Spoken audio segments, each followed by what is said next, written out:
Hello everyone, देखिए अब electrostatic start करेंगे हम। देखो इलेक्ट्रोस्टैटिक का मतलब क्या है पहले तो ये समझ लो।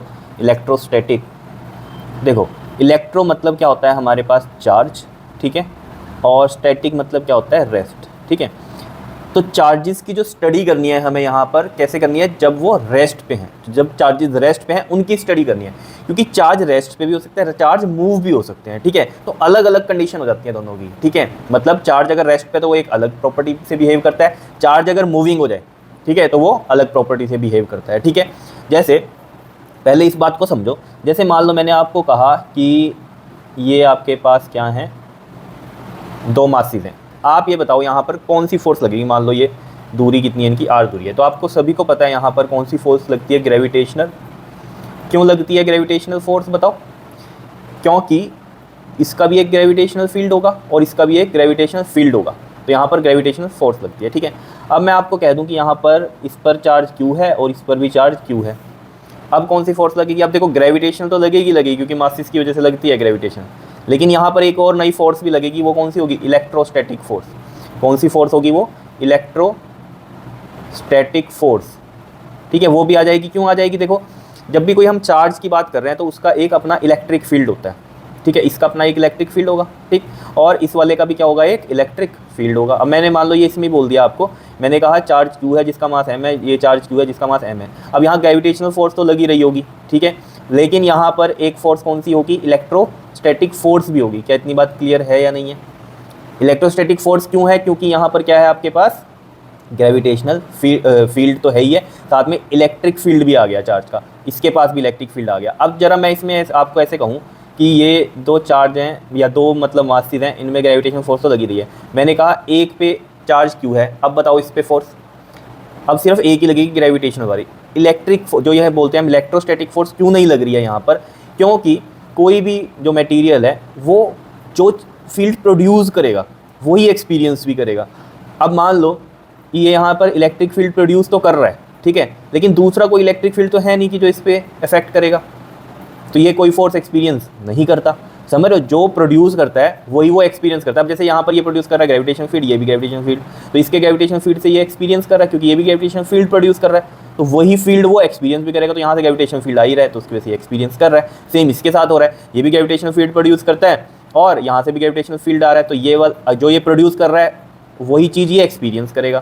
तो ग्रेविटेशन फील्ड प्रोड्यूस करता है और यहाँ से ग्रेविटेशन फील्ड ये एक्सपीरियंस भी करेगा, तो यहाँ पर दोनों पे क्या लगती है, ग्रेविटेशनल फोर्स होती है। क्लियर है, हमें पता है म्यूचुअल फोर्स होती है। ऐसे ही मैंने कहा जब हमने सिंगल पे चार्ज कहा कि क्यू है, तो इस पर अभी ग्रेविटेशनल ही लग रही है, इस पर इलेक्ट्रोस्टैटिक फोर्स नहीं है। क्यों, क्योंकि दूसरा कोई चार्ज नहीं है जो कि इलेक्ट्रिक फील्ड प्रोड्यूस कर रहा हो और उसकी वजह से ये एक्सपीरियंस करे, क्योंकि ये अगर इलेक्ट्रिक फील्ड प्रोड्यूस कर रहा है तो इसको इलेक्ट्रिक फील्ड ही चाहिए ना किसी का एक्सपीरियंस करने के लिए फोर्स, वो इसको नहीं मिल रहा, समझ लो। लेकिन यहाँ पर अगर हम बात करें कि ये फील्ड प्रोड्यूस करता है, ठीक है, तो फील्ड ही एक्सपीरियंस करेगा इलेक्ट्रिक वाला, तो यहाँ पर इसको भी हमने क्या कर दिया, चार्ज दे दिया क्यों, तो ये भी क्या करेगा, अब इसको इस वाले का फील्ड जो है एक्सपीरियंस करेगा। तो अब हमने कहा कि इनमें भी क्या है, इलेक्ट्रोस्टैटिक फोर्स है। ऑब्वियस ही बात है, ये वाला इसके फील्ड को एक्सपीरियंस करेगा और ये वाला इसके फील्ड को एक्सपीरियंस करेगा, समझ रहे हो। और एक्सपीरियंस भी क्यों कर रहे हैं, क्योंकि ये इलेक्ट्रिक फील्ड ही प्रोड्यूस करते हैं, तो इलेक्ट्रिक फील्ड ही एक्सपीरियंस करेंगे। जैसे इस वाले में इलेक्ट्रिक फील्ड प्रोड्यूस कर रहा है लेकिन दूसरा कोई चार्ज नहीं है जिससे ये क्या करे, इलेक्ट्रिक फील्ड को एक्सपीरियंस करे, तो यहाँ पर इलेक्ट्रोस्टैटिक नहीं है, सिंपली क्या है यहाँ पर ग्रेविटेशनल फोर्स है, ठीक है। इलेक्ट्रोस्टैटिक फोर्स क्या है यहाँ पर, नहीं है, इलेक्ट्रोस्टैटिक फोर्स की बात कर रहा हूँ मैं, ठीक है। इतनी बात या नहीं बता दो, कोई दिक्कत है इसमें तो जो चार्ज है यहाँ पर, चार्ज की कहानी को समझते हैं हम। अगर चार्ज हमारा रेस्ट पे है तो वो प्रोड्यूस करता है सिर्फ और सिर्फ इलेक्ट्रिक फील्ड।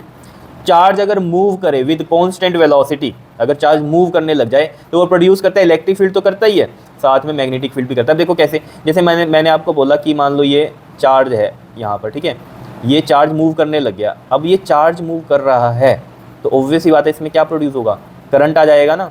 जैसे आप पढ़ते थे बैटरी में कि ये रहा पॉजिटिव टर्मिनल, ये नेगेटिव, ये पॉजिटिव, ये नेगेटिव, ऐसे ये पॉजिटिव चार्ज इस तरीके से चलते थे, हम कहते थे, ठीक है। एक्चुअल में तो इलेक्ट्रॉन चलते थे लेकिन हम बोलते थे कि पॉजिटिव टू नेगेटिव क्या हो रहा है, हमारा करंट प्रोड्यूस करता है, ऐसे समझ लो, ठीक है। नेगेटिव से ऐसे चार्जेस गए, ऐसे समझ लो चार्जेस, या फिर पॉजिटिव चार्ज इधर गए, ऐसे समझ लो।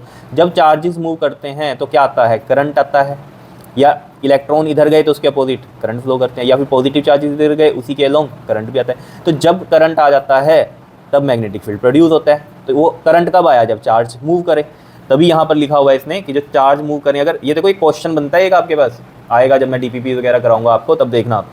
ये चार्ज मूव करते हैं कांस्टेंट वेलोसिटी से, वो प्रोड्यूस करते हैं क्या, इलेक्ट्रिक फील्ड और मैग्नेटिक फील्ड। ये क्वेश्चन में पूछा जाता है कई बार कि जो चार्ज मूव करते हैं सम एक्सेलरेशन, कुछ एक्सेलरेशन है। एक्सेलरेशन मतलब क्या है, वेलोसिटी उनकी बढ़ती जा रही है। जैसे 2 मीटर पर सेकंड स्क्वायर का एक्सेलरेशन है, तो मतलब क्या हो गया, ये 2 मीटर पर सेकंड, हर सेकंड जो वेलोसिटी है वो बढ़ती जा रही है, कांस्टेंट नहीं है वेलोसिटी। अब क्या कर रही है, वेलोसिटी बढ़ती जा रही है। समझ रहे हो इतनी बात या नहीं? ठीक है, ये चीज़ें तो पता होंगी ना। एक्सेलरेशन क्या होता है हमारे पास, वेलोसिटी अपॉन में टाइम। तो मैं कह रहा हूँ 2 मीटर पर सेकंड की वेलोसिटी हर सेकंड अगर बढ़ती जा रही है तो वो एक्सेलरेशन कितना हुआ, 2 मीटर पर सेकंड स्क्वायर का हुआ।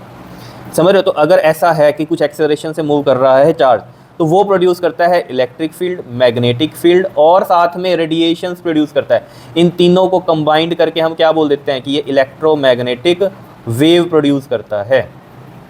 क्लियर है? अब ये सारी चीज़ें ना आप अलग अलग यूनिट में पढ़ते हो। जैसे जो फर्स्ट प्रॉपर्टी है इसकी, वो आप इलेक्ट्रोस्टैटिक में पढ़ते हो। तभी मैंने कहा कि इलेक्ट्रोस्टैटिक्स क्या है, चार्जेस की स्टडी रेस्ट पे। अब मान लो इस चैप्टर में आपको कह दे कि एक चार्ज रेस्ट पे, एक मूविंग है, तो आप जो इलेक्ट्रिक फील्ड कंसीडर करोगे इसमें, वो किसका करोगे, रेस्ट वाले का करोगे, मूविंग वाले का नहीं करोगे। होगा उसका भी इलेक्ट्रिक फील्ड, मैग्नेटिक फील्ड, वो नहीं हम बात करें इस चैप्टर में। अगर एक चार्ज मूविंग है, एक चार्ज रेस्ट पे, तो आप कंसीडर करोगे जो चार्ज रेस्ट पे है उसका इलेक्ट्रिक फील्ड। ये आपको देखने को मिलेगा आगे।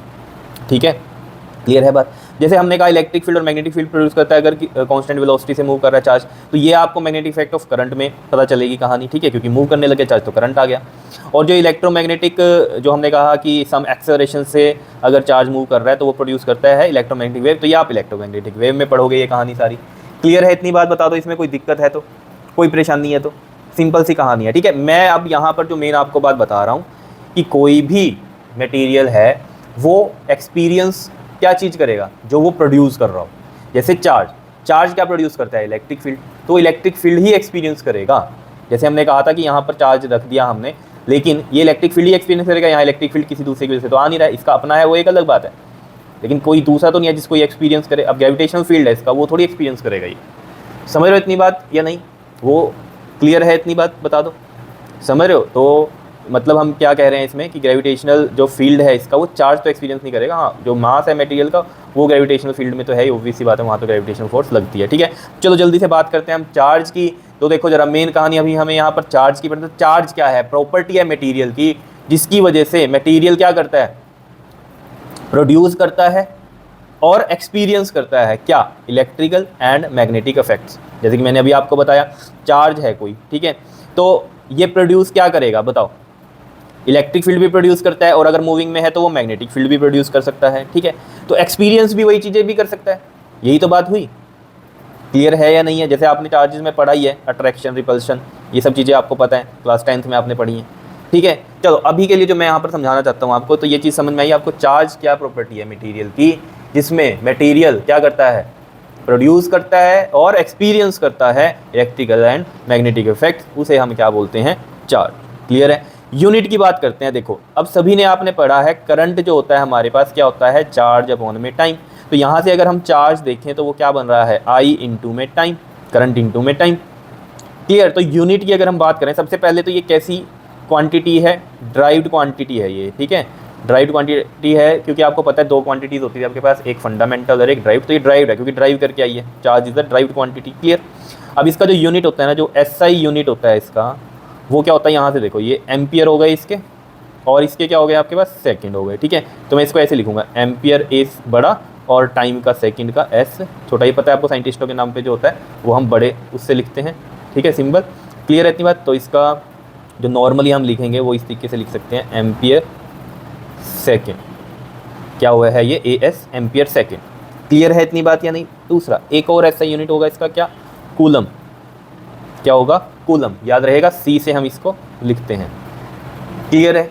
अब सीजीएस की बात कर लेते हैं हम।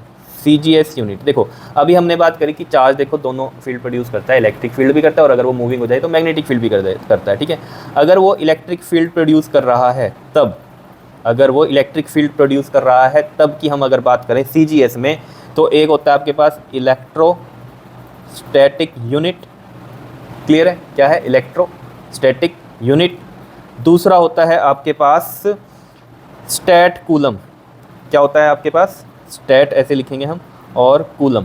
ठीक है, सी से लिख देता हूँ, स्टैट कूलम, स्टैट कूलम ये होता है आपके पास। ठीक है, दूसरा एक होता है आपके पास फ्रैंकलिन। याद रहेगा, फ्रैंकलिन, और यहाँ पर ये 1 ESU is equal to 1 statcoulomb और इज़ इक्वल टू में ये 1 फ्रैंकलिन, ये सब इक्वल होते हैं। ठीक है, क्लियर है इतनी बात?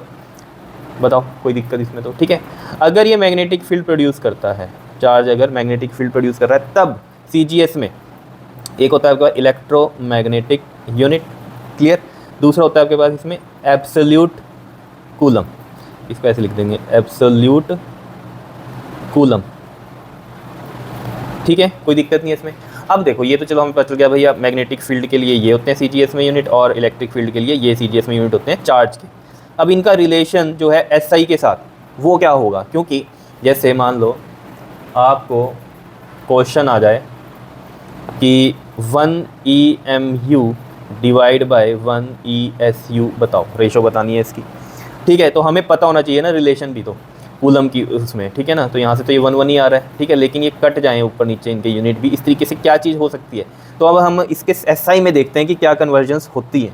तो आपको ध्यान में रहना चाहिए कि 1 कूलम इज़ इक्वल टू होता है 3 × 10⁹ इलेक्ट्रोस्टैटिक यूनिट के, और 10 कूलम इज़ इक्वल टू होता है आपके पास 1 इलेक्ट्रोमैग्नेटिक यूनिट के।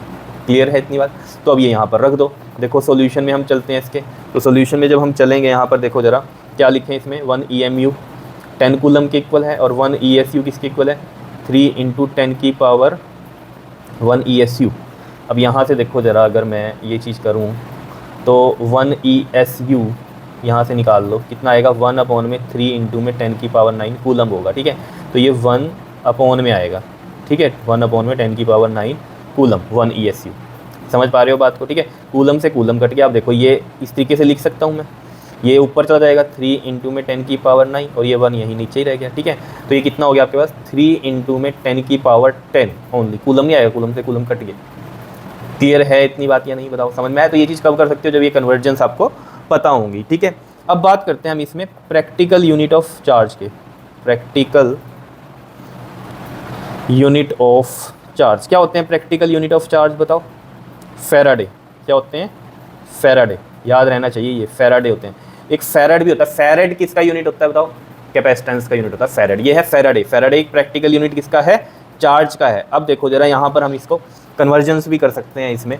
देखो जो कई बार पूछ लेता है 1 फैराडे कितने कूलम के इक्वल होता है, तो देखो 1 फैराडे एक्चुअल में होता कितना है आपके पास, ये होता है आप 1 मोल ऑफ इलेक्ट्रॉन होता है। ठीक है, तो मोड में लिखेंगे हम इसको, charge on 1 mole of electron.